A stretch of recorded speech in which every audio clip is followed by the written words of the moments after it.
والصلاة والسلام على عباده الذين اصطفى فأعوذ بالله من شرور أنفسنا ومن سيئات أعمالنا من يهده الله فلا مضل له ومن يضلل فلا هادي له وأشهد أن لا إله إلا الله وحده لا شريك له وأشهد أن محمدا عبده ورسوله أما بعد فإن خير الحديث كتاب الله وخير الهدي هدي محمد صلى الله عليه وسلم وشر الأمور محدثاتها وكل محدثة بدعة وكل بدعة ضلالة وكل ضلالة في النار. أعوذ بالله السميع العليم من الشيطان الرجيم من حمزه ونفخه ونفسه. بسم الله الرحمن الرحيم. اللهم صل على محمد وعلى آل محمد كما صليت على إبراهيم وعلى آل إبراهيم إنك حميد مجيد. اللهم بارك على محمد وعلى آل محمد كما باركت على إبراهيم وعلى آل إبراهيم إنك حميد مجيد. رب اشرح لي صدري ويسر لي أمري واحلل عقدة من لساني يفقهوا قولي رب زدني علما.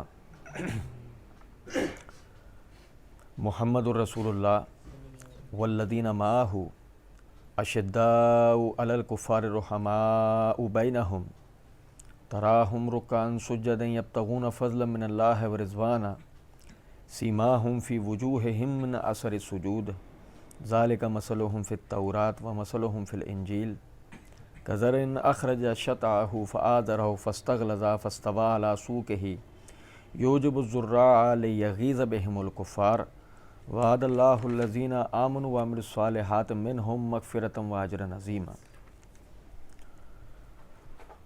سورہ فتح کی آیت نمبر 29 اللہ کے فضل و کرم سے ہم پڑھ رہے تھے اور سلسلہ معرفت الصحابہ و اہل بیت کے حوالے سے اللہ کی دی ہوئی توفیق سے چند بنیادی جو باتیں ہیں ان کو سیکھ سمجھ رہے تھے.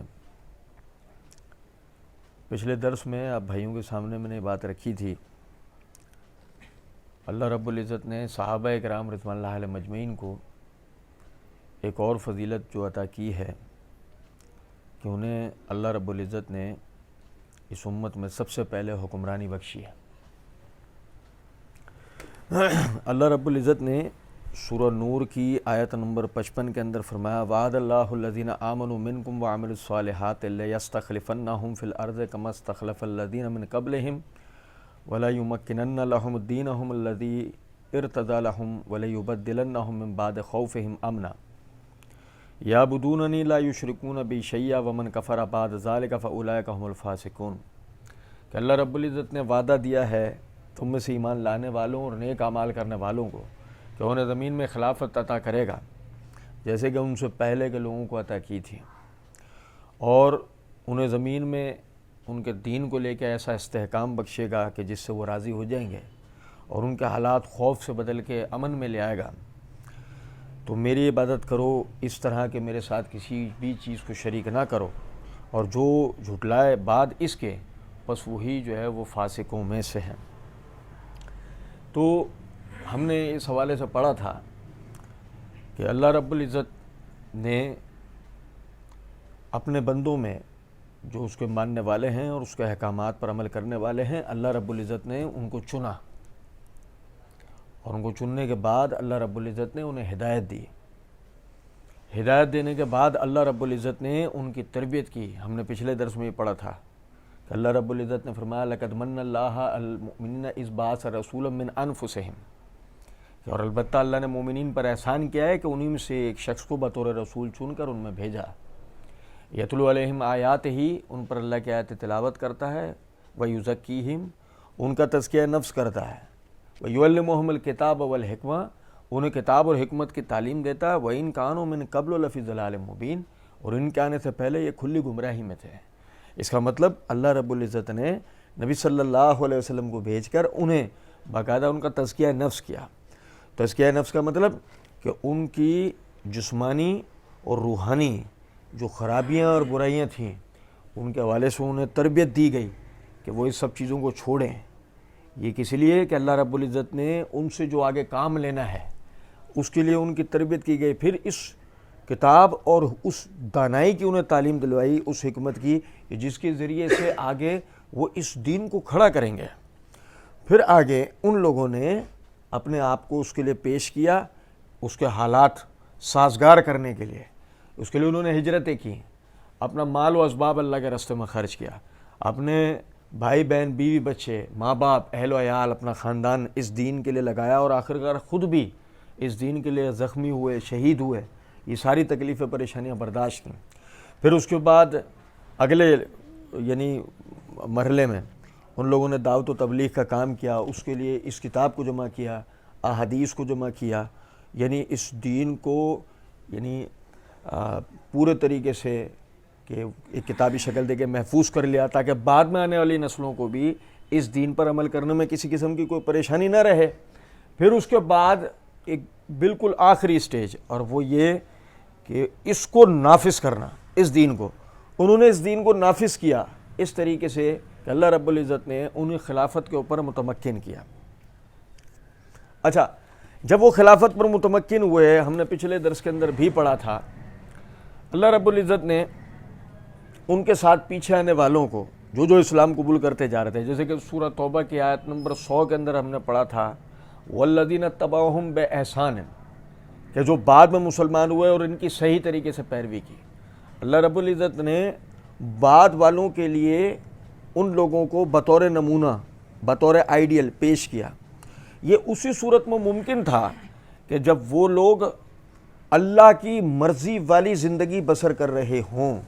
اگر ایسا نہیں ہوتا، اللہ رب العزت کبھی بھی ان لوگوں کو بعد والوں کے لیے رول ماڈل نہیں بنا سکتا تھا۔ پھر اس کے بعد اللہ رب العزت سورہ نساء کی آیت نمبر 59 کے اندر فرماتے ہیں یا ایھا الذین آمنوا اطیعوا اللہ واطیعوا الرسول واولی الامر منکم، اے ایمان والوں اللہ کی فرما برداری کرو، اللہ کے رسول کی فرما برداری کرو، اور وہ جو تم میں صاحب حکم ہے۔ اب یہاں اللہ رب العزت نے سارے ایمان والوں کو اپنے اوپر آنے والے صاحب حکم جو ہیں، یعنی کہ امیر المومنین ہیں، خلیفۃ المسلمین ہیں، اللہ رب العزت نے ان کے اوپر لازم کیا کہ تمہیں ان کی تابعداری کرنی ہے۔ اب دیکھیں، ایک بات سمجھنے کی ہے کہ وہ جو تابعداری، یعنی کہ سب سے پہلے پچھلا درس آپ بھائیوں کو یاد ہوگا، میں نے اس کے اندر بتایا تھا کہ وہ شخص جس کو اللہ رب العزت نے یعنی حکومت عطا کی ہے، یعنی سلطنت و خلافت عطا کی ہے، وہ اللہ کی مرضی پر اس پہ ٹھہرا ہوا ہے۔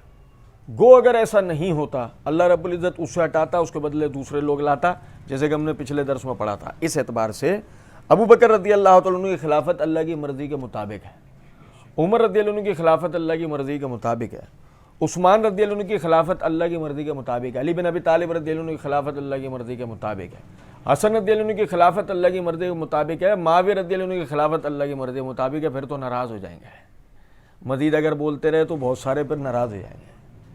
تو مسئلہ یہ کہ اگر ایسا نہیں ہوتا تو اللہ رب العزت ان کو اس یعنی حکومت کے اوپر جو ہے متمکن ہونے نہیں دیتا۔ اب بات کو سمجھے نا، یہ میرے ہاتھ میں صحیح بخاری کتاب الاحکام ہے، اس کے اندر امام بخاری رحمۃ اللہ علیہ نے اسی سورہ نساء آیت نمبر 59 کو بطور باب قائم کیا ہے کہ ایمان والوں پر اللہ اور اس کے رسول کی فرما برداری کے بعد اپنے امیر کی، خلیفۃ المسلمین کی تابعداری بھی لازم ہے۔ اس کے تحت حدیث نمبر 7137 ہے کہ ابو ہریرہ رضی اللہ تعالیٰ عنہ فرماتے ہیں کہ نبی صلی اللہ علیہ وسلم نے فرمایا کہ جس نے میری اطاعت کی اس نے اللہ کی اطاعت کی، جس نے میری فرما برداری کی اس نے اللہ کی فرما برداری کی، جس نے میری نافرمانی کی اس نے اللہ کی نافرمانی کی، اور جس نے میرے امیر کی اطاعت کی، میرے امیر کی اطاعت سے مراد میرے مقرر کردہ امیر کی اطاعت کی، اس نے میری اطاعت کی، اور جس نے میرے مقرر کردہ امیر کی نافرمانی کی اس نے میری نافرمانی کی۔ اب دیکھیں، اس حدیث سے یہ بات پتہ لگی کہ امیر کی اطاعت وہ رسول کی اطاعت سے مشروط ہے، اور گویا اس کی نافرمانی کرنا، یعنی امیر سے مراد امیر المومنین خلیفۃ المسلمین، اور اس کی نافرمانی کرنا گویا کہ نبی صلی اللہ علیہ وسلم کی نافرمانی کرنا ہے۔ اب یہاں سے ایک نقطہ سمجھیں، اب ابو بکر رضی اللہ عنہ کی خلافت سمجھیں کہ خلافت طے پا گئی، وہ خلیفہ بن گئے۔ اب ابو بکر صدیق رضی اللہ عنہ کی مخالفت کرنا، کس کی مخالفت کرنا ہوگا؟ آیت اور حدیث کا جو یہ فہم ہے، دین کا جو یہ فہم ہے، یہ ہم سے زیادہ صحابہ کرام رضوان اللہ علیہ مجمعین کو تھا، آپ سمجھیں ذرا اس بات کو. علی رضی اللہ تعالیٰ عنہ نے ابو بکر صدیق رضی اللہ تعالیٰ عنہ کی بیعت کی, دیگر اہل بیت نے بھی, دیگر صحابہ نے بھی. ابو بکر رضی اللہ عنہ کی کسی نے بھی مخالفت نہیں کی. آپ سمجھیں, اب جب ان کی مخالفت نہیں کی تو اس کی بنیادی وجہ کیا تھی؟ دیگر تمام باتوں کو ایک طرف رکھتے ہوئے اس کی بنیادی وجہ کیا تھی؟ یہ آیت اور حدیث ہے. عمر رضی اللہ عنہ کی فرما برداری کے پیچھے یہی آیت اور حدیث ہے. عثمان رضی اللہ عنہ کی فرما برداری کے پیچھے یہی آیات و احادیث ہیں. اور سمجھیں ذرا اس بات کو, جب عثمان رضی اللہ عنہ کی نافرمانی شروع ہو اور عثمان رضی اللہ عنہ کے مخالف گروہ کھڑا ہو, آپ میری بات سمجھیں جو میں کہہ رہا ہوں, بہت توجہ سنیں. جب عثمان رضی اللہ عنہ کے مخالف گروہ کھڑا ہو تو لازمی بات ہے اس نے قرآن کی ان آیات و احادیث کو جھٹلا کر ان کی نافرمانی کی ہے یا نہیں؟ آپ کو میں ایک لطف کی بات بتاتا ہوں. مرزا انجینئر مرزا اور مرزا کے قبیل کے جتنے لوگ ہیں ان کا سب سے بڑا مسئلہ یہ ہے کہ وہ بطور خلیفۃ المسلمین علی رضی اللہ تعالیٰ عنہ کے مخالف معاویہ کو دکھا کر یہ حدیثیں پڑھ پڑھ کے تو سنا دیتے ہیں, مگر عثمان رضی اللہ عنہ کے مخالف کھڑے ہونے والے جو باغی تھے ان کے لیے آیتیں اور حدیثیں سناتے, اس کو ذکر ہی نہیں. لطف کی بات تو یہ ہے کہ وہاں آ کر تو ہم پڑھیں گے انشاءاللہ مرزا کا جو وہ پورا وہ قلعے پہ اس کو پورے کا جواب اللہ کی توفیق سے دیں گے انشاءاللہ. وہاں آ کر تو وہ ڈرامہ ہی کچھ اور کرتے ہیں نا. وہ کہتے ہیں کہ جی عثمان رضی اللہ تعالیٰ عنہ کی کچھ پالیسیز ایسی تھیں کہ عوام جو نا ان کے مخالف کھڑے ہوئے. پالیسیز سمجھیں بات کو, یہ نہیں مسئلہ یہ نہیں ہے کہ خلیفۃ المسلمین کی پالیسیز کیا, مسئلہ یہ ہے کہ عوام کو ان کے خلاف کھڑا ہونا نہیں ہے. اصول یہ معاویہ رضی اللہ عنہ پہ فٹ ہو رہا ہے تو یہ اصول دیگر پہ فٹ نہیں ہوگا. آپ میری بات سمجھ رہے ہیں میں کیا کہہ رہا ہوں؟ پھر آگے دیکھیں, اسی طرح امام بخاری رحمۃ اللہ نے باب قائم کیا, باب سمع و طاعت للامام ما لکم تکم معصیۃ, کہ امام کی سننا اور فرما برداری کرنا جبکہ وہ خلاف شرع کوئی حکم نہ دے. اس کے تحت حدیث نمبر 7142, انس بن مالک رضی اللہ تعالیٰ عنہ فرماتے ہیں کہ نبی صلی اللہ علیہ وسلم نے فرمایا سنو اور اطاعت کرو. نبی صلی اللہ علیہ وسلم نے فرمایا سنو اور فرما برداری کرو, خواہ تم پر کسی ایسے حبشی غلام کو ہی عامل بنا دیا جائے جس کا سر منقہ کی طرح چھوٹا. کیا مطلب ہے بتانے کا؟ خلیفۃ المسلمین کی جو ظاہری شخصیت ہے نا, بظاہر اس سے تمہیں کراہت ہوتی ہو, اس سے تمہیں کراہت ہوتی ہو, مگر تمہیں اس کی فرما برداری کرنی ہے, اس کی تمہیں سننا ہے. کچھ بات آ رہی سمجھ؟ یہ میری وہ فیورٹ پرسنالٹی نہیں ہے جس کو میں بطور حکمران تسلیم کروں, ایسا کوئی خلافت میں تصور نہیں ہے. آپ پر جو بطور حکمران مقرر ہوا اس کی تابعداری کرنا آپ کے اوپر فرض ہے. آگے دیکھیں حدیث نمبر 7143, عبداللہ بن عباس رضی اللہ تعالیٰ عنہ نے بیان کیا کہ نبی صلی اللہ علیہ وسلم نے فرمایا جس نے اپنے امیر میں کوئی برا کام دیکھا, بھائی بہت توجہ طلب بات ہے, من رأى من امیرہ شیئا فکرہہ, جس نے اپنے امیر میں کوئی ایسی چیز دیکھی جس سے اس کو برا محسوس ہوتا ہے, جس نے اپنے امیر میں کوئی بری بات دیکھی, فلیصبر, اسے چاہیے وہ صبر کرے, اسے چاہیے وہ صبر کرے, کیونکہ اگر کوئی جماعت سے ایک بالشت بھی جدا ہوا تو وہ جاہلیت کی موت مرے گا. وہ کس موت مرے گا؟ جماعت سے مراد جماعت المسلمین, مسلمانوں کی پوری جماعت, اور امیر سے مراد ان کا امیر خلیفۃ المسلمین. سنو ذرا بات کو, کیا بات کی گئی یہاں پر کہ اپنے خلیفہ میں اپنے امیر کے اندر اگر کوئی بری بات دیکھے تو کیا کرے؟ اچھا سنو ذرا یار, بری بات دیکھنے کا مطلب کیا ہے؟ شخصیت کی بحث ہم نے پہلی حدیث میں پڑھی کہ حبشی غلام جس کا سر منقہ کی طرح ہے, وہ بھی تم پہ اگر بطور خلیفہ مقرر ہو اس کی بھی تمہیں سننی اور اطاعت کرنی ہے. کوئی شخصیت سے بحث نہیں ہے. اب شخصیت میں موجود افعال وہ ہم آگے پڑھیں گے, جو امام بخاری نے باب باندھ کے جو پورا مسئلہ سمجھا وہ انشاءاللہ بہت زبردست بات ہے, ہم آگے پڑھیں گے. خلاف شرع نہیں, ذاتی بات ہے. ذاتی بات سے مراد مثال کے طور پہ ایک شخص بطور امیر ہم پر مقرر ہوا, ذاتی اعتبار سے اس میں فسق ہے, ذاتی اعتبار سے اللہ کی نافرمانی کی اس کے اندر بات ہے, ذاتی اعتبار سے اس کے اندر کوئی ایسی چیز ہے جو اس کی ذات تک محدود ہے. کیا کہا گیا ہمیں؟ وَلْيَصْبِرْ, اس پہ کیا کرو؟ صبر کرو, کیونکہ جو جماعت سے ایک بالش بھی جدا ہوا، مسلمانوں کے اجتماع سے، مسلمانوں کی جمعیت سے، اس سے وہ ایک بالش بھی جدا ہوا. کیا مطلب؟ یہاں کیا چیز ہے کہ آپ اصلاح کے نام پہ، آپ حق گوئی کے نام پہ، آپ جناب انقلاب کے نام پہ، کوئی بھی کسی بھی قسم کی ڈرامے بازی کے نام پر اگر آپ مسلمانوں سے علیحدہ کسی قسم کے اختلاف و انتشار کی بات کریں، آپ کی موت کس حالت میں ہوگی؟ کہ آپ جاہلیت کی موت مریں. جو بات آ رہی ہے سمجھ میں یا نہیں؟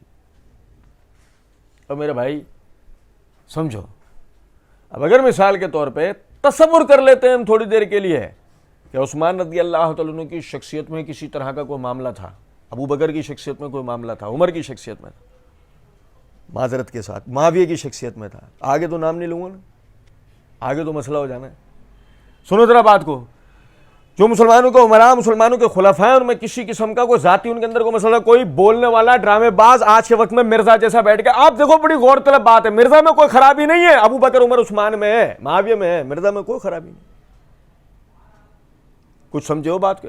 رسول اللہ صلی اللہ علیہ وسلم کے تربیت یافتہ لوگ جو باقاعدہ تمام تربیت یافتوں کی جماعت نے چن کے ان کے ہاتھ پر بیعت کر کے جس کو لا کے متمکن کیا، اپنے اوپر بطور امیر مقرر کیا، اس کے ہاتھوں پہ بیعت کی، ان میں تو پھر ایپ نکلا ہے. مرزا میں آج تک نکل رہے، مرزا کے جتنے چوچلے ان میں نکل رہے، کسی چیز کے اندر ان لوگوں کے نہیں نکلتے. آپ ذرا سمجھیں ذرا اس بات کو.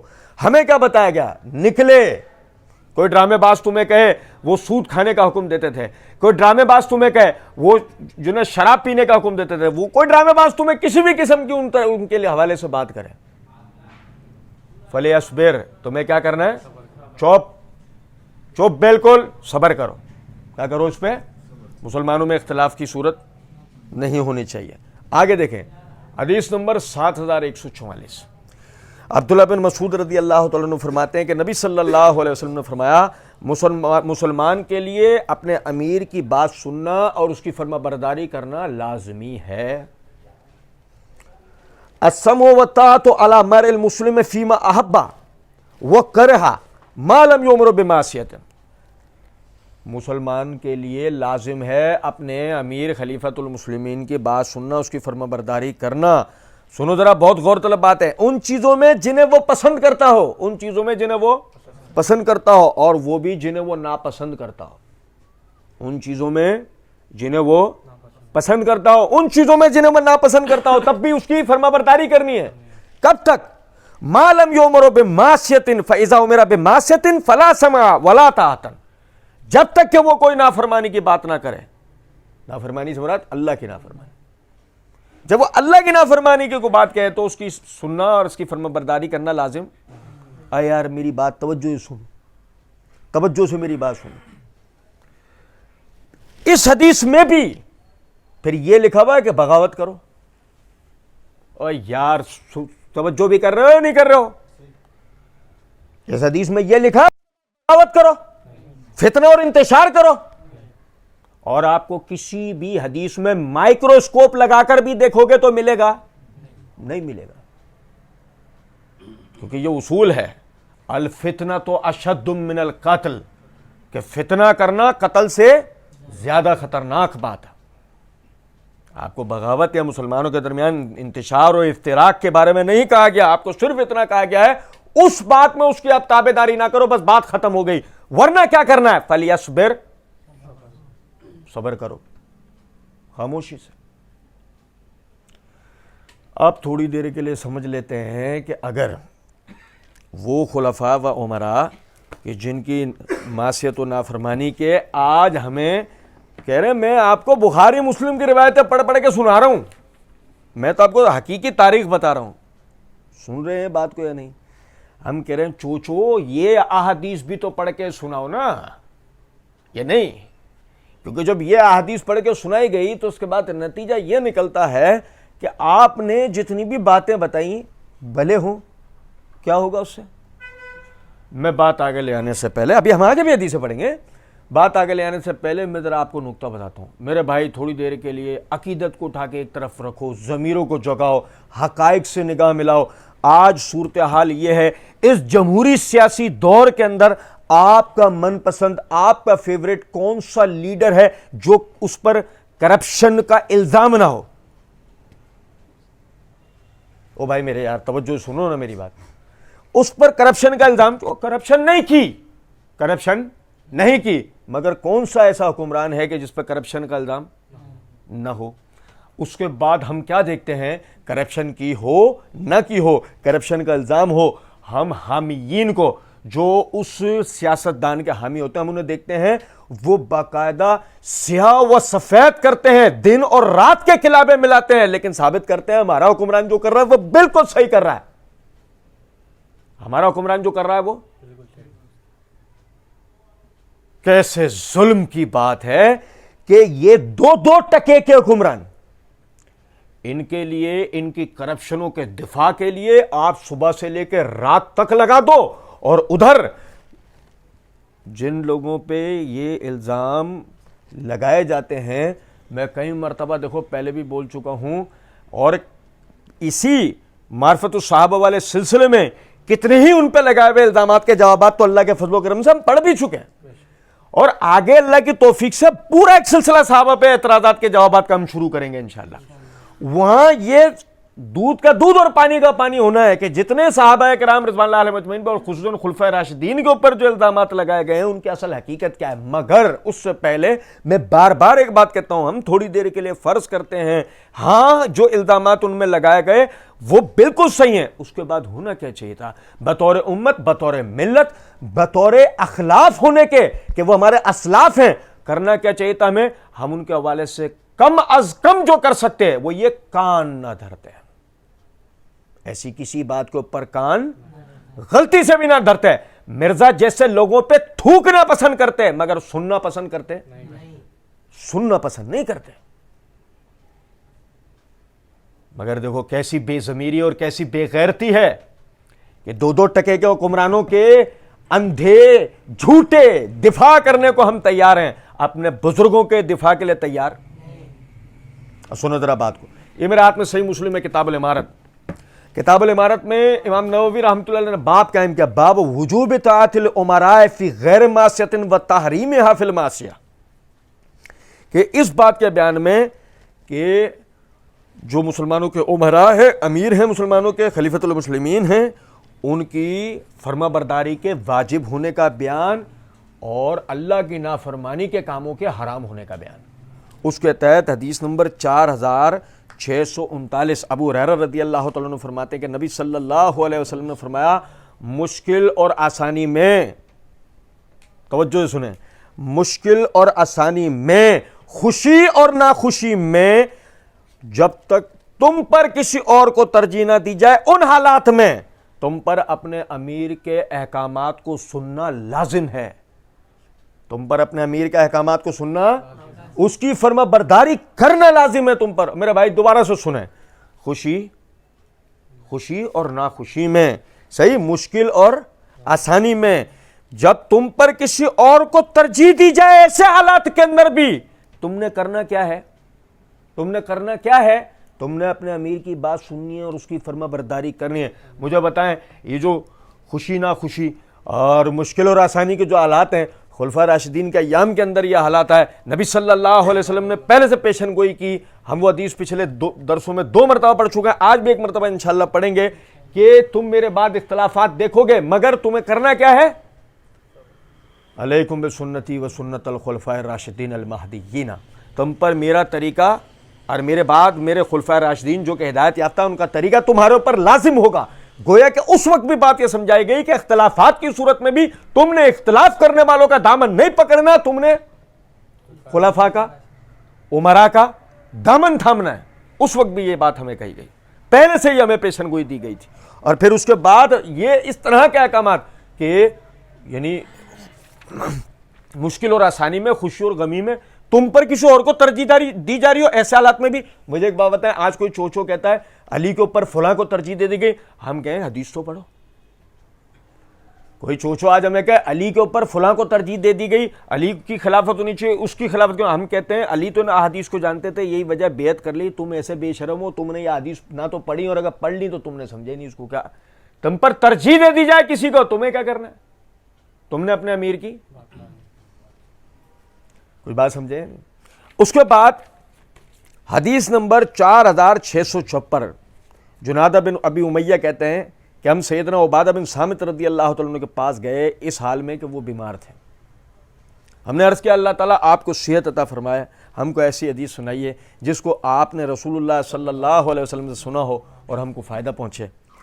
تو عبادہ بن صامت رضی اللہ تعالیٰ عنہ فرماتے ہیں کہ رسول اللہ صلی اللہ علیہ وسلم نے ہم کو بلایا, ہم نے آپ صلی اللہ علیہ وسلم کی بیعت کی.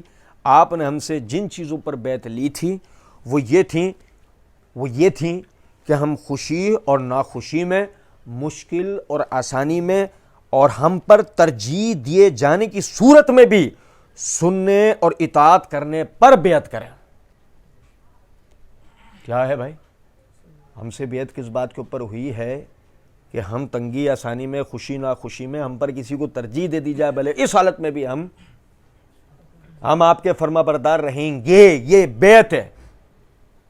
اب اس کے بعد فرمایا جو شخص تم میں صاحب حکومت ہو, کیا فرمایا نبی صلی اللہ علیہ وسلم نے, جو شخص تم میں صاحب حکومت ہو اس کے خلاف جنگ نہ کرنا, اس کے خلاف کسی قسم کی مارکا رائی نہ کرنا.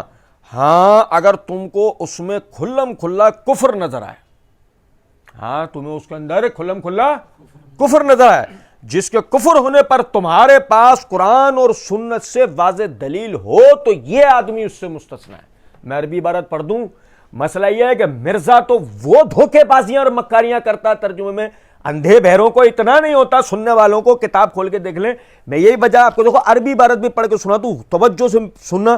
کہتے ہیں الا ان تراؤ کفرن بواہن, کھلم کھلا تم اس کے اندر کفر کی بات دیکھو, من اللہ فی برہان, اور اس کے لیے تمہارے پاس کیا ہو, فی ہے برہان, اس کے لیے تمہارے پاس کھلم کھلا دلیل ہو. کیا پتہ لگا, آپ امیر کی اطاعت کے حوالے سے, امیر کی نافرمانی کے حوالے سے اگر کوئی بات کرتے ہیں, آپ اس کے خلاف کھڑے ہونے کی اگر بات کرتے ہیں, اس صورت میں جب کھلم کھلا اس میں کفر دیکھیں, جبکہ اس کی تمہارے پاس دلیل ہو, اس کی تمہارے پاس, تم افواہوں پہ خطوط پہ نہ چل رہے ہو. او میرے بھائی, تاریخ پڑھنا ہم پڑھیں گے انشاءاللہ تفصیل سے, وہ تاریخ پڑھنے والوں کو اچھی طریقے سے پتہ ہے یہ سب سے پہلے عثمان رضی اللہ عنہ کے خلاف جو شورش برپا ہوئی وہ خطوط کی بنیاد پہ ہوئی تھی, دلائل کی بنیاد پر. بے شرم بے غیرتوں کو اتنا بھی اندازہ نہیں ہے کہ آپ دیکھیں, ہمیشہ یاد رکھیے گا, مسلمان حکومت کو جو نقصان پہنچا ہے افواہوں کی وجہ سے پہنچا ہے, حقائق کی بنیاد پر نہیں پہنچا. مجھے بتائیں, میں عثمان رضی اللہ عنہ کی بات نہیں کر رہا, مجھے بتائیں معاویہ رضی اللہ عنہ نے کفر کا کون سا کام کیا؟ بھائی توجہ طلب بات ہے. دیکھو صحیح مسلم کی حدیث پڑھ کے سنا رہا ہوں, مرزا مر جائے گا ایڑیاں رگڑتے رگڑتے, یہ حدیثیں سنائے گا؟ کبھی نہیں سنائے گا, کبھی نہیں. معاویہ رضی اللہ عنہ نے کفر کا کون سا کام کیا؟ کوئی نہیں, کوئی کفر کا انہوں نے کام نہیں کیا. یہ جذباتی باتوں کے علاوہ دلائل کی روح سے اگر بات کی جائے, آدمی لوہے کے چنے چبا سکتا ہے, معاویہ رضی اللہ عنہ کے لیے کفر کی کوئی بات دکھا سکتا؟ آدمی بے شرم نہیں ہونا چاہیے, آدمی بے شرم نہیں ہونا چاہیے. سنو ذرا بات کو. اب جب کفر کی کوئی بات نہیں دکھا سکتا, آپ اس کے خلاف کیسے کھڑے ہو سکتے؟ جن عمرا کی بھی آج آپ بات کرو, آپ ان میں کفر کی کوئی بات نہیں دکھا سکتے. جب نہیں دکھا سکتے, آپ ان کے خلاف کھڑے کیسے ہو سکتے؟ آپ مسلمانوں کی جماعت کے اندر انتشار کیسے کر سکتے ہو؟ کچھ بات آ رہی ہے سمجھ میں؟ اور دیکھیں امام نووی رحمۃ اللہ نے بات قائم کیا, باب الامر بالصبر عند ظلم الولاۃ و استنصارہم, حکام کے مظالم کے اوپر صبر کرنے کا احکامات. حکام کے حدیث نمبر 7667 ہے. علقمہ بن وائل حضرمی اپنے والد کے حوالے سے روایت کرتے ہیں, وائل بن حجر رضی اللہ عنہ کے حوالے سے, کہ سلمہ بن یزید جوفی نے رسول اللہ صلی اللہ علیہ وسلم سے عرض کیا, اے اللہ کے نبی صلی اللہ علیہ وسلم, یہ بتائیے کہ اگر ہم پر ایسے حاکم مسلط ہوں جو ہم سے اپنے حقوق کا مطالبہ کرے اور ہمارے حق ہمیں نہ دیں, تو اس صورت میں آپ ہمیں کیا حکم دیتے ہیں؟ آپ نے سوال کرنے والے سے منہ پھیر لیا, اس نے دوبارہ سوال کیا, آپ نے پھر اس سے منہ پھیر لیا. پھر جب اس نے دوسری یا تیسری مرتبہ سوال کیا تو اشعث بن قیس نے ان کو اپنی طرف کھینچ لیا. آپ نے فرمایا سنو اور فرما برداری کرو. نبی صلی اللہ علیہ وسلم نے فرمایا سنو اور فرما برداری کرو, کیونکہ اس کا بار تم پر ہے, تمہارا بوجھ تم پر ہے. اس کا بار ان پر ہے، تمہارا بوجھ تم پر ہے۔ کیا مطلب ہے؟ تم پر، ہم پر ایسے حاکم مسلط ہوں جو ہم سے تو اپنے حقوق کا سوال کریں گے، میری فرما برداری کرو، مگر ہمیں ہمارے حقوق نہ دیں۔ اس صورت میں آپ ہمیں کیا حکم دیتے ہیں؟ یعنی کیا مطلب ہے حکم دینے کا؟ ہم اس کے خلاف کھڑے ہو سکتے ہیں؟ نبی صلی اللہ علیہ وسلم نے اس سے منہ پھیر لیا، دونوں دفعہ منہ پھیر لیا۔ تیسری مرتبہ جب اس نے بات کی، اشعث بن قیس نے ان کو اپنی طرف کھینچ لیا کہ کیا کر رہا ہے۔ پھر نبی صلی اللہ علیہ وسلم نے جو نے بات کہی کہ کیا کرنا ہے؟ سننا ہے اور فرما برداری کرنے ہیں۔ اب جو وہ غلط کر رہا ہے اس کا گناہ اس کے سر ہے، تمہارا۔ میرے بھائی بات کو سمجھیں یا نہیں؟ میں کہتا ہوں کہ اب جو خلفائے راشدین کا جو معاملہ ہے، خلفائے راشدین جتنے بھی مسلمانوں کے خلفاء گزرے ہیں، اگر مثال کے طور پہ کوئی آپ ان کے اندر کوئی بالفرض خلاف شرع آپ ان کے اندر کام پاتے ہیں، آپ اس کو اچھالیں گے؟ آپ اس کو لے کے فتنہ کریں گے؟ نہیں، آپ کو دین اس بات کی اجازت نہیں دیتا، سمجھ رہے بات کو؟ اور وہ تو پھر ایک علیحدہ بات ہے نا، میں پھر ایک دفعہ دہرا دوں، کیا علمی اعتبار سے تو کوئی آدمی لوہے کے چنے چبا سکتا ہے، وہ امور ان کے اندر ثابت کیے جا سکتے ہیں۔ اور سنو آگے باب قائم کیا، باب وجوب الانکار علی الامراء فیما یخالف الشرع وترک قتالهم ما صلوا ونحو ذلک۔ دیکھو باب امام نووی نے کیا قائم کیا ہے، خلاف شرع امور میں حکام کا رد کرنا واجب ہے، ان کا رد کرنا، ان کی فرمانبرداری کا، ان کو رد کر دو، ٹھیک ہے؟ اور جب تک وہ نماز پڑھتے رہیں ان کے خلاف مسلح کارروائی کرنا منع ہے۔ جب تک وہ نماز پڑھتے رہیں ان کے خلاف مسلح کارروائی کرنا۔ عثمان رضی اللہ عنہ کو جب شہید کیا گیا وہ کیا کر رہے تھے؟ یار سمجھے ہو بات کو یا نہیں؟ یہ علی رضی اللہ تعالیٰ عنہ کو جب شہید کیا گیا وہ کس لیے آ رہے تھے؟ سمجھے ہو بات کو یا نہیں؟ اور سنانے والے سناتے ہیں نا، حسین رضی اللہ عنہ کس حال میں شہید کیے گئے؟ جبکہ وہ کیا کر رہے تھے؟ نماز پڑھ رہے تھے۔ ایسے ہی نا بھائی، میرا جو مقصد بتانے کا ہے وہ یہ بات طے شدہ ہے، یہ بات طے شدہ ہے، وہ جو باغی گروہ ہے وہ جاہلین کا ٹولہ تھا، ان میں ایک آدمی بھی سمجھدار نہیں تھا سوائے مکاروں و عیاروں کے۔ ان مکاروں و عیاروں نے جنہوں نے اس ٹولے کو جنم دیا، اور آج بھی وہ بے شرم جو اس ٹولے کی ہی حرکات کو، یعنی اس کے ہی کاموں کو اب آگے لے کے چل رہے ہیں۔ حدیث نمبر 4685، ام سلمہ رضی اللہ تعالیٰ عنہ فرماتی ہیں کہ نبی صلی اللہ علیہ وسلم نے فرمایا، ان قریب تم پر ایسے حاکم مقرر ہوں گے جو اچھے اور برے کام کریں گے۔ کیا ہوا؟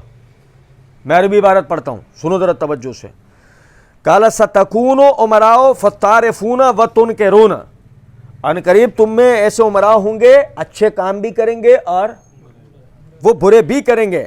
سنو ذرا بات کو، فرمایا سو جس نے برے کاموں کو پہچان لیا وہ بری ہو گیا، جس نے برے کاموں کو پہچان لیا وہ بری ہو گیا، ٹھیک ہے؟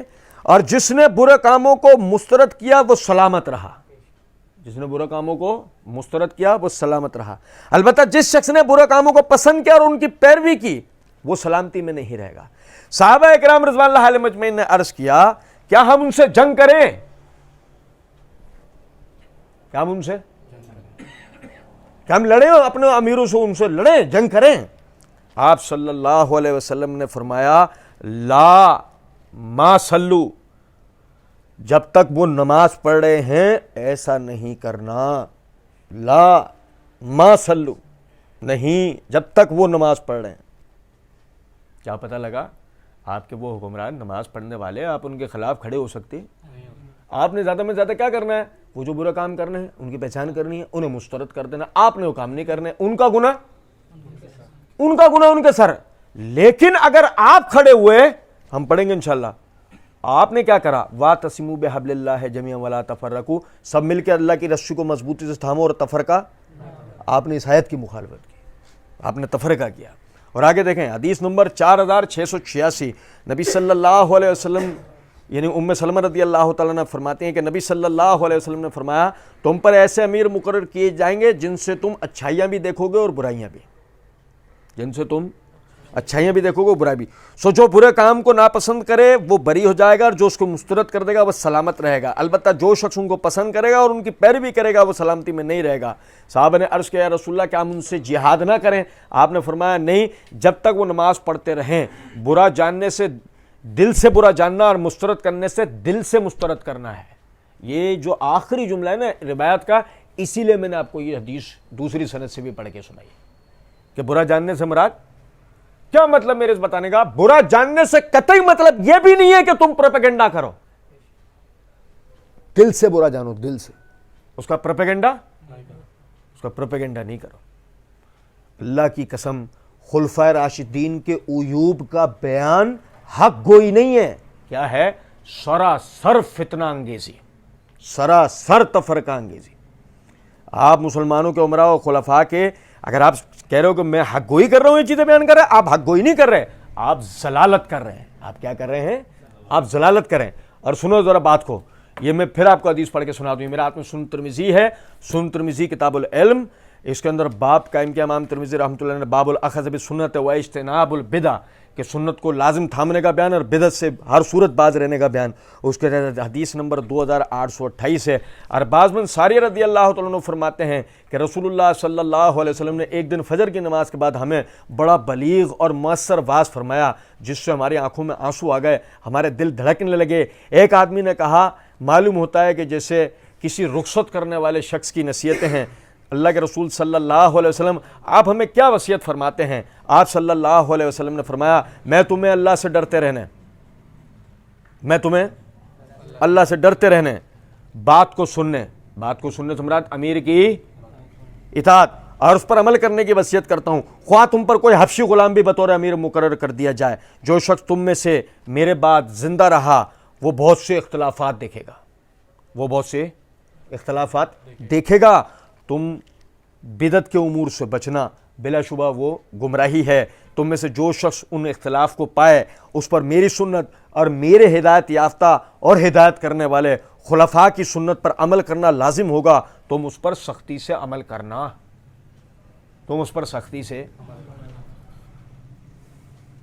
بھائی میرے پیارے. اور یار یہ بھی سنو ذرا بات کو، میں یہاں بات آگے لینے سے پہلے ایک نقطے کی طرف آپ کو توجہ دلاؤں، یہ بھی ذرا سمجھو بات کو. اور بھائی یہ خلفائے راشدین 4 ہیں، یہ اصطلاح بھی بات کی ہے، یہ اصطلاح بھی بات کی ہے کہ خلفائے راشدین 4 ہیں.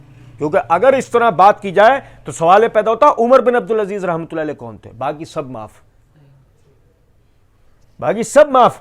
ہم معاویہ وغیرہ کسی کا ذکر نہیں کر رہے، میت تو جائے گی نا ان کے تو نام لیتے کے ساتھی، ہم وہ نام ہی نہیں لے رہے کسی کا. ہم کہہ رہے ہیں عمر بن اہل سنت ہونے کے جتنے ٹھیکیدار ہیں نا، ہم ان سے پوچھ رہے ہیں عمر بن عبدالعزیز کو کس کھاتے میں لئیے گا؟ وہ کہیں گے وہ تو خلیفہ راشد تھے. تو ہم کہیں گے 4 کا حصر ختم ہوا، 5 میں آ گئے.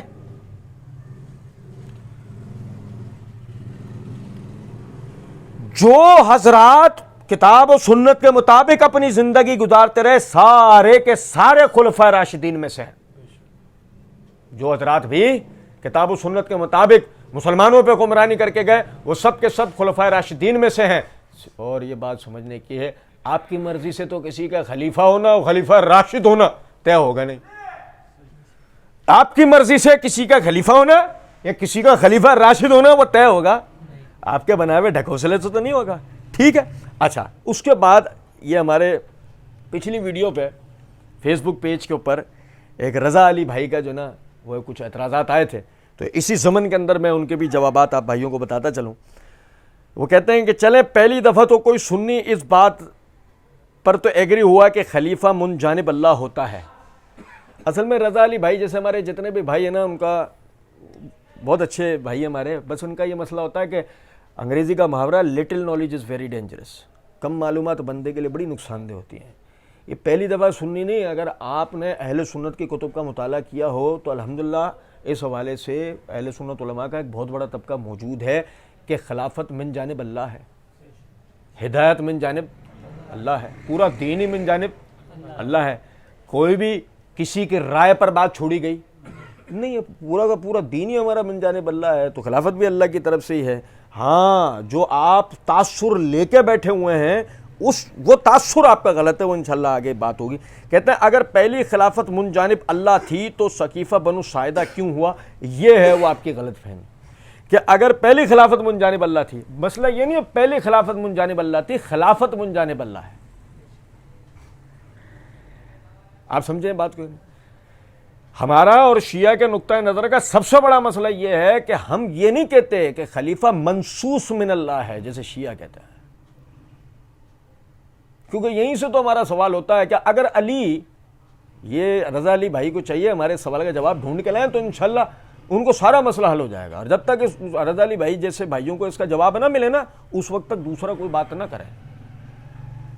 اگر علی کی باقیوں کو چھوڑیں، اگر علی رضی اللہ عنہ کی خلافت منصوص من اللہ تھی تو پھر تو یہ اللہ کے اوپر تھا نا کہ علی خلافت پر متمکن ہوتے بغیر کسی فتنہ و فساد کے، اور پھر علی کی خلافت چلتی. لیکن اگر ایسا نہیں ہوا تو کیا مطلب ہے اس کا؟ کیا اس منصوص کو اللہ نے منسوخ کر دیا؟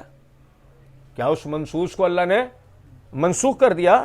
یا آپ کی بات غلط ہے، آپ کا عقیدہ غلط ہے. ٹھیک ہے. اس کے بعد آگے کہتے ہیں کہ ثقیفہ بنو ساعدہ کیوں ہوا؟ ثقیفہ بنو ساعدہ اس لیے ہوا کہ رسالت کے بعد اس امت کے لیے سب سے بڑی ذمہ داری کیا ہے؟ خلافت. ثقیفہ بنو ساعدہ اس لیے ہوا، نبی صلی اللہ علیہ وسلم کے دور میں ہی مسلمانوں کو مختلف قسم کے ڈپارٹمنٹس میں، شاخوں میں، یہ نہیں کہ جو جہاد کرنے والے ہیں ان کو وہاں مقرر کر دیا گیا تھا، جو تعلیم دینے والے ان کو وہاں مقرر کر دیا گیا تھا. یہ بات کو سمجھے ذرا. اپنی طرف سے جذباتی طور پر یہ بات کہنا تو بڑا آسان ہے، ایک طرف رسول کا جنازہ رکھا ہے، دوسری طرف وہ خلافت کے معاملات کر رہے ہیں. لیکن میرے بھائی اس بات کو سمجھیں، مسئلہ یہ ہے کہ وہ آپ کا 1.5 اینٹ کا محلہ یا آدھی اینٹ کا گھر نہیں تھا، وہ مسلمان مملکت تھی جس پہ چہار طرف سے کفار آنکھیں رکھے بیٹھے ہوئے تھے، رومی، فارسی، اور پھر سب سے بڑا وہ قبائل جو ارتداد کا شکار ہو گئے، مسلمہ کذاب جس نے بغاوت کا علم بلند کر لیا. ایسے حالات کے اندر اگر صرف مسلمان اپنی ساری ذمہ داریوں کو بالائے طاق رکھ کر یہ سارے کے سارے ملت امت ایک ہی کام پر جٹ جائے، تب پیچھے سے ان لوگوں کو موقع ملے گا مسلمان ریاستوں پہ حملہ کرنے کا. یہی وجہ اس کو مستحکم کرنے کے لیے سب سے پہلے رسول اللہ صلی اللہ علیہ وسلم کے اللہ کی طرف جاتے کے ساتھ ہی انہوں نے اپنی ذمہ داری کو بروئے کار لایا. ایک طبقہ آپ کی تکفین و تدفین میں لگا تو دوسرا طبقہ خلافت و امامت کے حصول میں کھڑا کرنے کے لیے لگا، تاکہ کسی بھی قسم کا نقصان نہ ہو. جذباتی باتیں نہیں کرنی چاہیے، آدمی حقائق سے نگاہیں ملائے. پھر اس کے بعد آگے کہتے ہیں دوسری خلافت پہلے خلیفہ نامزد کر گئے، وہ اہل سمجھتے تھے اس لیے نامزد کر کے گئے، بالکل ایسے جیسے علی نے حسن کا نام لیا. اگر علی نے حسن کا نام لیا وہ غلط نہیں تھا، تو اگر ابو بکر اپنے پیچھے عمر کا نام دے جائے تو اس میں کیا پریشانی ہے؟ آگے کہتے ہیں ساتھ یہ بھی کہہ گئے کہ اگر کوئی پہلی خلافت کی طرح خلافت قائم کرے تو اسے قتل کر دو. بس یہ افواہ ہے، ایسا انہوں نے تو خیر کہا ہو تو یہ ان سے ثابت نہیں ہے، یہ آپ کے ذمے اس کی سند دینا ہے. ٹھیک ہے نا؟ یہ ایسی کوئی بات تو ابو بکر رضی اللہ عنہ سے ثابت نہیں ہے. ہاں البتہ صحیح مسلم کے اندر حدیث موجود ہے، نبی صلی اللہ علیہ وسلم نے فرمایا جب تمہارے درمیان ایک خلیفہ کی بیعت پہ سب کا اتفاق ہو جائے اور پھر اس کے خلاف کوئی دوسرا کھڑا ہو، اسے قتل کر دو، کیونکہ وہ مسلمانوں میں افتراق اور انتشار کرنا چاہتا ہے. تو یہ ابو بکر کا قول نہیں، یہ نبی صلی اللہ علیہ وسلم کی حدیث ہے. اس کے بعد آگے کہتے ہیں تیسری خلافت شورا نے طے کی، وہ بھی اس شرط پر کہ سنت نبی اور سنت شیخین پر عمل کرنا ہوگا. مولا علی نے یہ کہہ کر چھوڑ دی کہ صرف سنت نبی پر عمل ہوگا. مسئلہ یہ ہے کہ ہم تو تاریخ سے صرف اتنی بات جانتے ہیں کہ امیر المومنین خلیفۃ المسلمین سیدنا علی بن ابی طالب رضی اللہ تعالی عنہ کبھی کسی دور میں بھی آپ خلافت کی حریص نہیں تھے، کبھی کسی دور میں بھی کسی وقت بھی اپنی شہادت سے پہلے تک کبھی بھی آپ خلافت کے لیے حریص نہ تھے. یہ وہ بار و ذمہ داری ان کے سر پر آیا جسے وہ لینا نہیں چاہتے تھے، لیکن جب ان کے سر آیا تو انہوں نے بحسن و خوبی اسے انجام دیا. لہٰذا آج اگر کوئی آدمی کھڑا ہو کر یہ بات کہتا ہے کہ وہ تیسری خلافت والوں نے یہ کہہ دیا، انہوں نے یہ کہہ کے چھوڑ دیا، اب بھائی وہ یہ کہہ کے چھوڑیں گے کیوں؟ وہ تو کبھی بھی اس چیز کا شوق نہیں رکھتے تھے کہ ان کو امیر اور مسلمانوں کا خلیفہ بنایا جائے. آپ ان سے ہمیں صحیح سند کے ساتھ اس کا ثبوت تو دے کے دکھاؤ کہ کبھی انہوں نے اس چیز کی حرص کی ہو، کبھی انہوں نے چاہا ہو کہ ان کو جو ہے وہ خلیفہ بنایا جائے. اب ہمیں اس کا صحیح سند سے ثبوت دیجئے، سوال ہی نہیں پیدا ہوتا. اب پھر یہاں تک یہ بات ہے کہ جی تیسری خلافت شورا نے طے کی وہ بھی اس پر عمل کرنا ہو، وہ بھی اس طرح کے سنت نبی اور سنت شیخین پر عمل کرنا ہوگا۔ ہاں تو یہ تو ہے نا طریقہ، کیوں؟ حدیث آپ کو سنن ترمذی سے پڑھ کے سنائیں کہ تم پر میرا طریقہ میرے بعد میرے یعنی میری سنت میرے بعد میرے خلفائے راشدین کی سنت لازم ہے، تو ان لوگوں نے اس حدیث کے اوپر عمل کیا نا۔ وہ اب جذباتی باتوں پر عمل کرنے والے لوگ تھوڑی تھے بھائی، وہ کتاب و سنت کے اوپر عمل کرنے والے لوگ تھے نا یار۔ اس کے بعد آگے کہتے ہیں اس کا مطلب سنت شیخین سنت رسول کے مطابق نہیں تھی۔ کیوں؟ سنت رسول کیا تھی بھائی میرے؟ اگر آپ یہ کہتے ہیں کہ اس سب ثابت ہوئے سنت جو نا شیخین سنت رسول کے مطابق، تو سنت رسول کیا تھی؟ کیا رسول اللہ صلی اللہ علیہ وسلم نے اپنے بعد کسی کو خلیفہ نامزد کیا تھا؟ لوہے کے چنے تو چبائے جا سکتے ہیں، ثابت نہیں کیا جا سکتا، اس کو ثابت نہیں کیا جا سکتا۔ آپ نے اپنے بعد کسی کو بطور خلیفہ نامزد کہ اس کا نام لیا ہو کہ یہ میرے بعد خلیفہ ہوگا، آپ نے تو ایسا کہا ہی نہیں۔ جب آپ نے ایسا کہا ہی نہیں تو اس حوالے سے سنت نبوی کیا؟ ہاں اللہ ہمیں توفیق دے گا، ہم آگے انشاءاللہ پڑھیں گے اور آپ کو اس کے ثبوت دیں گے، اس کے دلائل دیں گے، آپ پھر ان کی تحقیق بھی کیجئے گا کہ نبی صلی اللہ علیہ وسلم نے اپنے بعد ابو بکر صدیق رضی اللہ تعالیٰ عنہ کی خلافت کے اشارات دیے تھے، جو کہ اللہ کے فضل و کرم سے صحیح احادیث سے ثابت ہے۔ انشاءاللہ وہ وقت آئے گا ہم اس کو آپ کو بیان کریں گے۔ اس وقت تک کے لیے آپ کے لیے ایک سوال ہے، لازماً آپ اس کا جواب ڈھونڈ کے لے کر آئیں کہ اگر ائمہ اثنا عشر یہ منصوص من اللہ تھے تو کیا ایسی بات ہے ایک کو بھی کبھی بھی حکومت اور سلطنت نہیں مل سکی؟ ایک کو بھی جو ہے حکومت اور سلطنت کے معاملات نہیں مل سکے۔ یاد رکھیں جس کو اللہ نے منصوص کیا، جیسے محمد الرسول اللہ صلی اللہ علیہ وسلم کہ ان کی رسالت و نبوت اللہ کی طرف سے منصوص تھی، کسی بگاڑنے والے کے بگاڑنے سے بھی کچھ ہوا؟ یہ دین اللہ کی طرف سے منصوص تھا، کسی بگاڑنے والے نے آج تک اس میں کوئی رکھنا کوئی نقطہ ڈال دیا ہو؟ اللہ کے فضل و کرم سے نہیں ہوا میرے بھائی۔ ہم کہتے ہیں اگر یہ ائمہ اثنا عشر اللہ کی طرف سے منصوص تھے، عقیدت کو ایک طرف رکھیں، جائیں ڈھونڈ کر لائیں اس بات کو کہ کیا ایسی بات تھی ایک کو بھی حکومت و سلطنت نہیں مل سکی۔ قرآن اور حدیث سے ہمیں اس کا ثبوت چاہیے، آپ اس کو لے آؤ، ٹھیک ہے؟ اس کے بعد آگے اب سمجھیں ذرا اس بات کو، جیسے کہ ہم اس نقطے کو پڑھ رہے ہیں کہ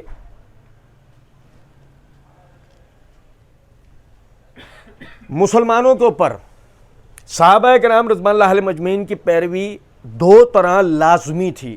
ایک لازمی ہے، ایک کہ وہ کتاب و سنت کے راوی ہیں جیسے کہ پچھلے درسوں میں ہم نے پڑھا، ٹھیک۔ دوسرا وہ مسلمانوں کے امیر ہیں، مسلمانوں کے حکمران ہیں۔ جو معاشرت صحابہ اکرام رضوان اللہ علیہم اجمعین دے کے گئے، آج یہ امت و ملت ڈنکے کی چوٹ کہہ سکتی ہے۔ بتاؤ ایک اسلامی معاشرہ کیسا ہوتا ہے؟ تو ہم اشارہ کس کی طرف کریں گے؟ صحابہ اکرام رضوان اللہ علیہم اجمعین کے معاشرے کی طرف اللہ کے فضل و کرم سے ہم اشارہ کریں گے۔ ہم مرزا جیسے کہ ڈھکوسلوں میں آ کر یہ نہیں کہیں گے وہ وہاں تو یہ ہوتا تھا، وہاں تو برسر منبر گالیاں دی جاتی تھی، فلاں ہوتا تھا، ڈھمکا کہتا تھا۔ ہم اس طرح کے کوئی احساس کمتریاں لوگوں میں نہیں پھیلائیں گے۔ ہم تاریخ سے جو اس معاشرے کی صحیح تصویر اور صورت تھی وہ لوگوں کے آگے رکھیں گے۔ ہم میں جو طالب علم پڑھیں گے، پڑھ کے اس کو باقاعدہ اپنے بزرگوں کے لیے دل سے دعائیں جنت دیں گے۔ آپ سمجھے ذرا اس بات کو، یہ سلسلہ قیامت تک کے لیے مسلمانوں کے ساتھ رکھا گیا ہے کہ صحابہ کرام رضوان اللہ علیہم اجمعین آپ کے لیے باقاعدہ ہدایت اور ملت اس کا یعنی کہ پیروی کا معیار ہے۔ میں آپ کے سامنے ایک چیز رکھوں، سمجھیے گا ذرا بات کو۔ یہ اللہ رب العزت نے سورہ نساء کی آیت نمبر 115 کے اندر اللہ رب العزت نے فرمایا وَمَن يُشَاقِقِ الرَّسُولَ مِن بَعْدِ مَا تَبَيَّنَ لَهُ الْهُدَىٰ وَيَتَّبِعْ غَيْرَ سَبِيلِ الْمُؤْمِنِينَ نُوَلِّهِ مَا تَوَلَّىٰ وَنُصْلِهِ جَهَنَّمَ وَسَاءَتْ مَصِيرًا۔ رسول کے آ جانے کے بعد اور ہدایت کے واضح ہو جانے کے بعد جو مومنین کے رستے سے ہٹ کر کسی اور رستے پر چلے گا، ہم اس کو اسی طرف پھیر دیں گے اور اس کا ٹھکانہ جہنم بنا دیں گے، جو بہت ہی برا ٹھکانہ۔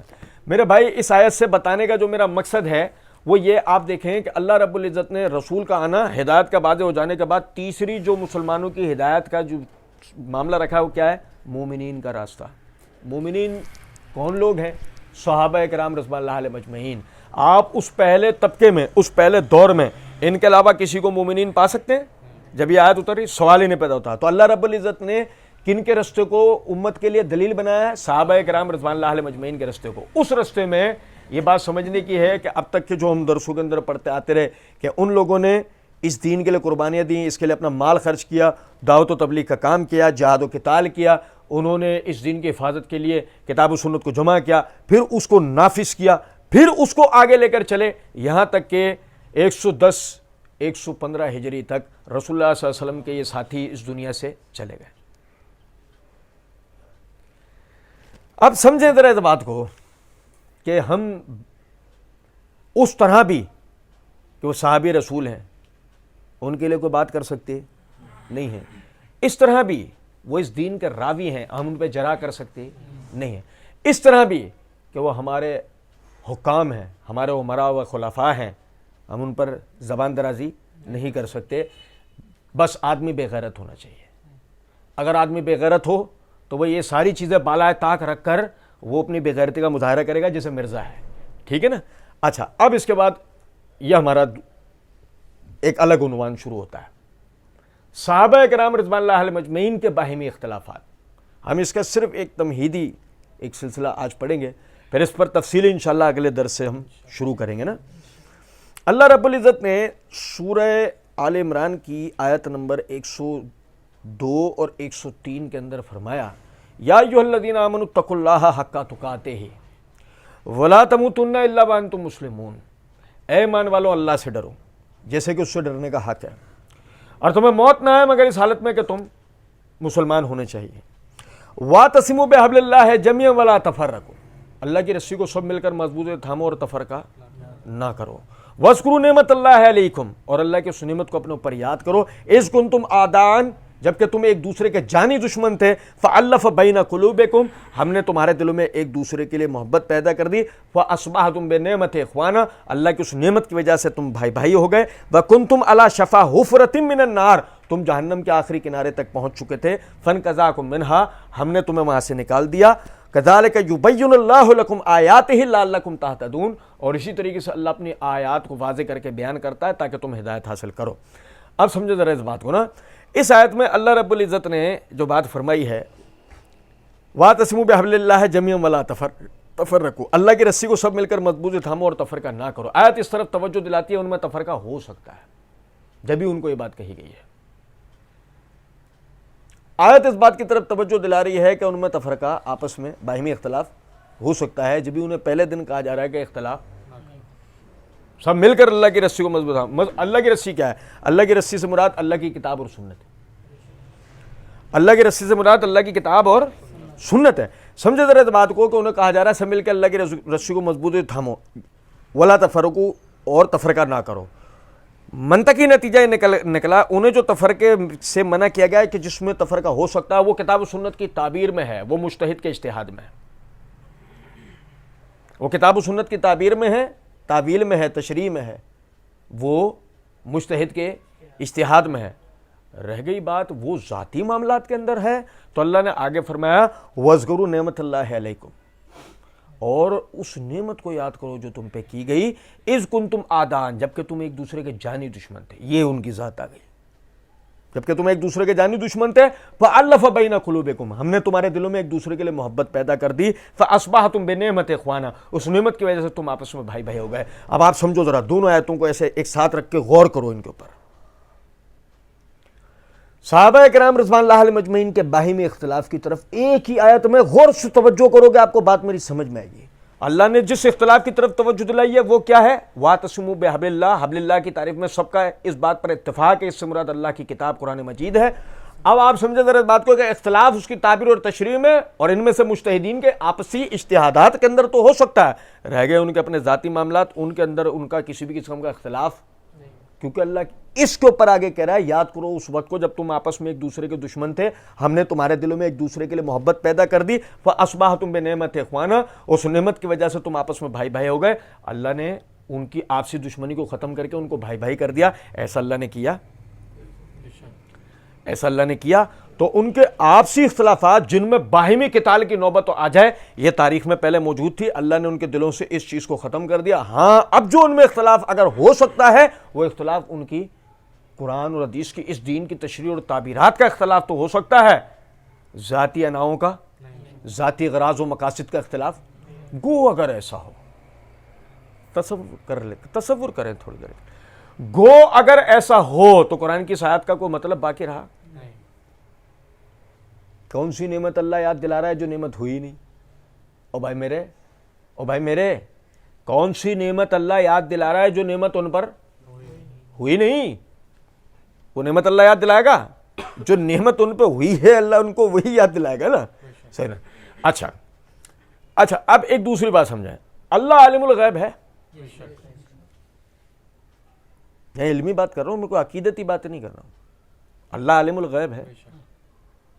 ابھی کس طریقے سے عالم الغیب ہے؟ میں اس کا عالم الغیب ہونا آپ کو ایک چھوٹی سی بات بتاتا ہوں، چھوٹی سی۔ فرشتوں نے آدم علیہ السلام کی تخلیق پر اعتراض کیا۔ فرشتے کون ہیں؟ فرشتے وہ ہیں جو اب سے دنیا بنی ہے جب سے ہیں، اب سے کائنات بنی ہے جب سے ہیں، ہزاروں لاکھوں کروڑوں سال عمر فرشتوں کی، صحیح؟ آدم علیہ السلام کی تخلیق پر اعتراض کیا انہوں نے کہ تو ایسے کو تخلیق کرا جو زمین پہ جا کے فساد خون خرابہ کرے گا، ہم تیری بزرگی، تیری تعریف، تیری بڑائی بیان کرنے کے لیے کافی ہیں۔ اللہ نے فرمایا میں وہ جانتا ہوں جو تم لوگ نہیں جانتے ہیں۔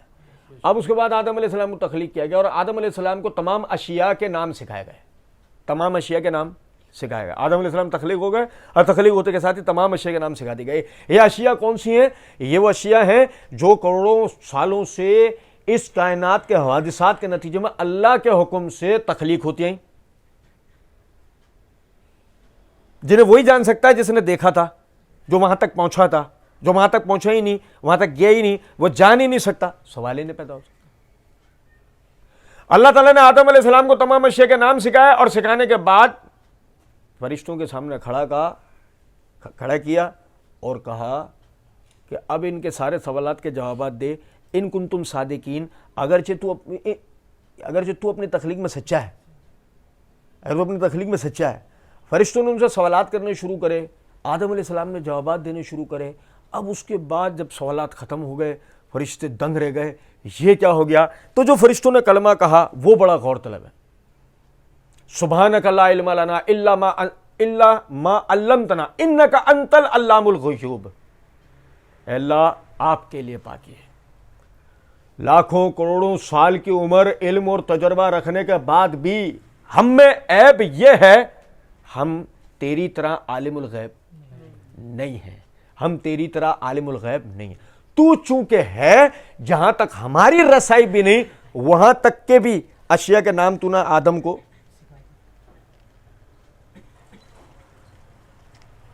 انک انت العلام الغیوب، بے شک تو ہی تمام غیبوں کا جاننے والا ہے۔ اور وہ غیبوں کا جاننے والا پھر آگے آدم علیہ السلام کو کہتا ہے اس جنت میں سے جہاں سے تمہارا دل کرے کھاؤ پیو، اس ایک درخت کے پاس مت جانا، تو ظالموں میں سے ہو جائے گا۔ آدم علیہ السلام کو پتہ لگ پایا کہ اس درخت میں ایسا کیا ہے، جبھی تو ابلیس نے ان کو وسوسہ دیا نا، انک انت العلام الغیوب، سارے قسم کے غیبوں کا علم کس کو ہے؟ سمجھ رہے ہیں بات کو یا نہیں؟ اچھا اللہ عالم الغیب ہے۔ اچھا اللہ عالم الغیب اور کس طرح ہے؟ اللہ عالم الغیب اس طرح ہے، یعلم ما بین ایدیہم وما خلفہم، میں جانتا ہوں جو تمہارا ماضی ہے، میں جانتا ہوں جو تمہارا مستقبل ہوگا۔ اللہ ماضی اور مستقبل سب کے بارے میں۔ ہم یہ عقیدہ رکھتے ہیں اللہ کو کسی بھی قسم کے واقعے کے وقوع اور حادثے کے حدوث سے پہلے اللہ کے علم میں ہوتا ہے کہ ایسا ہوگا، ایسا ہے۔ کسی جان کے پیدا ہونے سے پہلے، کسی آدمی کے مرنے سے پہلے اللہ کے علم میں ہوتا ہے یہ پیدا ہوگا اور یہ مرے گا۔ ولا رطب ولا یابس الا فی کتاب مبین، کوئی خشک اور تر ایسا نہیں ہے جو پہلے سے اللہ نے لوح محفوظ میں نہ لکھ دیا ہو۔ بھائی بہن، کوئی خشک، کوئی تر، کوئی ذرہ ایسا نہیں ہے جو پہلے سے اللہ نے لوح محفوظ میں۔ یہ علمی بات ہے، یہ عقیدتی بات نہیں ہے، یہ علمی بات ہے۔ اور سنو ذرا بات، اگر اللہ عالم الغیب ہے تو جب اللہ نے یہ آیت اتاری وَاذْكُرُوا نِعْمَتَ اللَّهِ عَلَيْكُمْ إِذْ كُنْتُمْ أَعْدَاءً فَأَلَّفَ بَيْنَ قُلُوبِكُمْ، یاد کرو اس وقت کو جب تم آپس میں ایک دوسرے کے جانب دشمن تھے، ہم نے تمہارے دلوں میں ایک دوسرے کے لیے محبت پیدا کر دی، تو اللہ کو نہیں پتا تھا ان میں جمل اور صفین کا واقعہ ہوگا، ان میں جو ہے وہ کربلا کا واقعہ ہوگا؟ اللہ کو یہ سارے واقعات کا پتہ نہیں تھا؟ بھائی میرے بتائیے، اگر اللہ کو پتا تھا اس کے بعد بھی اللہ رب العزت نے آیت اتاری تو پھر دو ہی باتیں ہو سکتی ہیں. صحابہ بمقابلہ صحابہ جنگ نہیں ہوئی، صحابہ ایک دوسرے پر تلوار نکال کر خدا نہ خواستہ ایک دوسرے کو قتل کرنے کے لیے نہیں آ گئے، ورنہ اگر نہیں ختم ہو رہا نا، مناظرہ بازی کا شوق ختم نہیں ہو رہا ہے، ٹھیک ہے کر لو. پہلے اس آیت کا مطلب سمجھانا پڑے گا کہ اللہ کو پتا تھا اس کا، اگر پتا تھا تو کون سی نعمت، وہ تو لڑیں کہاں وہ بھائی ہوئے. بھائی میرے اس آیت کا مطلب کیا ہے؟ وہ مطلب جو اللہ اور رسول کی منشا کے عین مطابق ہے.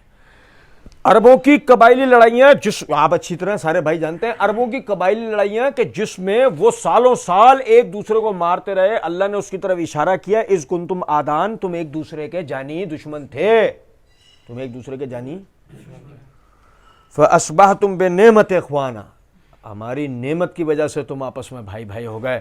اللہ کی قسم، میں اس موقع پہ مجھے اگر کچھ یاد آتا ہے نا تو پتہ کیا یاد آتا ہے؟ تاریخ کا مطالعہ کریں. عرب بڑے زہریک تھے لڑنے، مکے والے بڑے زہریک تھے لڑنے میں، اور مدینے والے تھوڑے سے کمزور تھے لڑنے میں. کیوں؟ وہ ذرا دیہاتی زرعی پیشہ قسم کے کسان ہاری قسم کے جیسے لوگ تھے نا، لڑنے بھڑنے والے اتنے نہیں تھے. اچھا جب ان کا آپس میں ان کی لڑائیاں ہوئیں تو مکے والوں نے مدینے والوں کو ٹھیک ٹھاک نقصان پہنچایا، ان کے کافی لوگ مار دیے، ان کی فصلیں جلا دیں، ان کی عورتیں اٹھا کے لے گئے، اور بہت سارے معاملات ہوئے. ٹھیک ہے، آپ سمجھیں ذرا اس بات کو کہ ان کے ساتھ تاریخی طور پہ اتنا بڑا نقصان پہنچانے کے بعد اسلام آ گیا. اور بھائی میرے اسلام آ گیا، ہجرت کا واقعہ ہوتا ہے، صحابہ کرام مدینے میں موجود، انصار جو صحابہ ہیں وہ رسول اللہ صلی اللہ علیہ وسلم کو یقین دلاتے ہیں کہ آپ کے لیے دارالامن دارالاسلام اگر کوئی جگہ ہے تو ہم ہیں، آپ آئیں، ہم ہر طرح سے آپ کے ساتھ تعاون کریں گے، ہمارا جینا آپ کے لیے، ہمارا مرنا آپ کے لیے. آپ مدینے کی طرف ہجرتیں شروع ہوتی ہیں، سامنے سے جو چل کر لوگ آ رہے ہیں، اس نے اس کے باپ کو مارا ہے، یہ آنے والے نے اس نے اس کے باپ کو مارا ہے، یہ آنے والے نے اس کے بھائی کو قتل کیا، یہ آنے والے نے اس کی فصل کو آگ لگا دی تھی، اس کو کہیں کا نہیں چھوڑا. کچھ بات آ رہی ہے سمجھ میں؟ نہیں. آج ان کے والوں نے ان کو یہاں سے نکال دیا ہے مکے والوں، آج ان کے جان بچانے کے لیے یہ مکے والے بھی کوئی اپنے گھوڑے اور ہتھیار لے کر نہیں چلے آئیں گے. آج انہیں مار دیں تو کوئی ان کا قصاص لینے کے لیے کوئی عرب حمیت کوئی غیرت بھی نہیں پھڑکے گی، ان کا بدلہ لینے کوئی نہیں آئے گا. آج موقع ہے بدلہ لینے کا. مگر انصار نے، مدینے والوں نے مکے والوں سے کو بدلہ لیا نہیں، سب بھول گئے. یہ ہمارے مسلمان بھائی ہیں، یہ ہمارے مسلمان بھائی سب بھول گئے. آئے ان کے لیے اپنے بازو جھکا دیے، ان کو اپنے ساتھ شریک کر لیا. فَأَصْبَحْتُم بِنِعْمَتِ إِخْوَانًا، اللہ کی اس نعمت کی وجہ سے تم آپس میں بھائی بھائی ہو گئے. سب آپس میں بھائی بھائی ہو گئے. غور طلب نکتہ ہے، یہ آپس میں بھائی بھائی ہو گئے، مرزا ان کو لڑوا رہا ہے. اللہ کا قرآن وہ کہہ رہا ہے بھائی بھائی ہو گئے، تاریخ بتا رہی ہے بھائی بھائی ہوئے، مرزا لڑوا رہا ہے. میں تو بخاری مسلم کی حدیثیں پڑھ پڑھ کے سنا رہا ہوں، میں نے اپنی طرف سے کون سی بات کی ہے؟ وہ سننے والا جادوگروں نے پھینکی رسیاں دکھائیں کیا خارجیوں سے مناظرے میں، جب انہوں نے آیت پڑھی ان الحکم الا للہ، حق میں صرف اور صرف اللہ کی ہے. سیدنا علی بن ابی طالب رضی اللہ تعالی نے جواب کے اندر کہا کلمۃ الحق ارید بہا الباطل، کلمہ حق پڑھ رہا ہے مراد باطل لے رہا ہے. عبارت جو پڑھ رہا ہے حق پڑھ رہا ہے، قرآن کی آیت پڑھ رہا ہے، مگر مراد اس سے کیا لے رہا ہے؟ باطل. بخاری مسلم کی روایتیں پڑھنا مسئلہ نہیں. آگے انشاءاللہ ہم پورا ایک موضوع پڑھیں گے بخاری مسلم سے استفادے کا طریقہ، وہ ہم پورا بتائیں گے کہ یہ ڈنڈیاں کس طریقے سے ماری جاتی ہیں اور ان سے بچنے کا طریقہ کیا ہے. لیکن یہ سمجھو ذرا بات کو، مسئلہ یہ نہیں ہے بخاری مسلم کی روایتیں پڑھ کے سنائی جا رہی ہیں، مسئلہ یہ ہے کہ پہلے پس منظر کو واضح کیا جا رہا، اس میں جو ترجمے میں ڈنڈیاں اور دھوکے بازیاں کی جا رہی ہیں وہ چھوٹ رہی، اصل عبارتیں پڑھ کے سنائی جا رہی. کبھی دیکھا مرزا کو میت نہیں اٹھ جائے اس دن جس دن وہ حدیث پوری عربی عبارت سناتے؟ سنا کبھی مرزا کو عربی عبارت پوری سناتے ہیں کہ عبارت پڑھتا ہے معنی کرتا جائے؟ کبھی نہیں کرے گا، اتنی علمی حیثیت ہی نہیں ہے اس کی. اور سنے ذرا بات کو، اللہ نے فرمایا وَاعْتَصِمُوا بِحَبْلِ اللَّهِ جَمِيعًا وَلَا تَفَرَّقُوا، اللہ کی رسی کو سب مل کر مضبوط تھامو اور تفرقہ نہ کرو. وہ آپس میں بھائی بھائی ہوئے، ان میں تفرقہ ہو سکتا ہے. جو تفرقہ ہوگا وہ کون سا ہوگا؟ وَاعْتَصِمُوا بِحَبْلِ اللَّهِ جَمِيعًا وَلَا تَفَرَّقُوا. تفرقہ ہوگا تو کتاب و سنت کی تعبیر میں تو ہو سکتا ہے، اختلاف ہوگا تو کتاب و سنت کی تعبیر میں تو ہو سکتا ہے، مجتہد کے اجتہاد میں تو ہو سکتا ہے. ذاتی اغراض و مقاصد کے لیے گو اگر ذاتی اغراض و مقاصد کے لیے ان میں اختلاف ہو جائے، ایک دوسرے کے لیے تلواریں نکل جائیں، تو پھر قرآن کی اس آیت کا معنی مفہوم کوئی بچے گا؟ ہم نہیں کہتے مشاجرات صحابہ میں خاموش رہنا چاہیے، ہم نہیں کہتے اختلافات صحابہ کا بیان نہیں ہونا چاہیے. ہم صرف اتنی بات کہتے ہیں جس میں اہلیت ہو نا وہ بات کرے، جسے پتہ ہو وہ بات کرے، جس کو تاریخ کا کتاب و سنت کا علم ہو مکمل وہ بات کرے. جس میں اتنی علمی اہلیت نہ ہو کہ وہ عربی عبارت پڑھ کر اس کا ترجمہ کر سکتا ہو، جس میں اتنی علمی اہلیت نہ ہو کہ وہ تاریخی پس منظر سارے بیان کر سکتا ہو، قرآن کی آیت حدیثوں کے معنی مفہوم کو جانتا، اس میں اہلیت ہی نہیں ہے. وہ آدمی صحابہ کرام رضوان اللہ علیہم اجمعین کے اختلافات پر بولے اور ساتھ میں یہ بات کہے کہ میں تو بخاری مسلم کی وہ روایتیں پڑھ کے سنا رہا ہوں جس کو یہ اہل سنت چھپاتے ہیں. اور میرے بھائی اللہ کے فضل و کرم سے اہل سنت چھپاتے ہوتے، اللہ کی قسم مرزا تک یہ روایتیں پہنچ پاتی. اور کتابیں ہی کس کی ہیں؟ مرزا جو کتابیں پڑھ کے سنا رہا ہے کتابیں ہی کس کی ہیں بھائی میرے؟ اور کتابیں ہی ہماری ہیں اللہ کی توفیق سے. روایتیں چھپانے والا معاملہ وہ تھا یہود کا. آج تک ہمارے پاس اصلی توریت پہنچ سکی؟ اب بتاؤ یار، آج تک اصلی توریت ہم تک پہنچ سکی؟ نہیں. یہ تو ہمارا دین ہے. ہم نے مرزا جیسوں کو بھی بجانے کے لیے ڈگ ڈگی دے دیے، لے بجا لے بجا لے. لیکن ہمیں یہ نہیں پتا تھا اس پر ناچنے والے ہماری میں سے ہی نکل آئیں گے. یہ نہیں پتا تھا. ہم نے تو اس کے لیے لے تو بھی اپنا منجن بیچ لے، تو بھی آیا دنیا میں، ظاہر کچھ کر نہیں آیا ہوگا نا، تو بھی اپنا منجن بیچ لے. ہمیں یہ نہیں پتا تھا اس کا منجن خریدنے والے بھی کچھ ہم میں سے ہی نکل آئیں گے. اللہ رب العزت سمجھنا اور عمل کرنے کی توفیق دے. وما علینا الا البلاغ.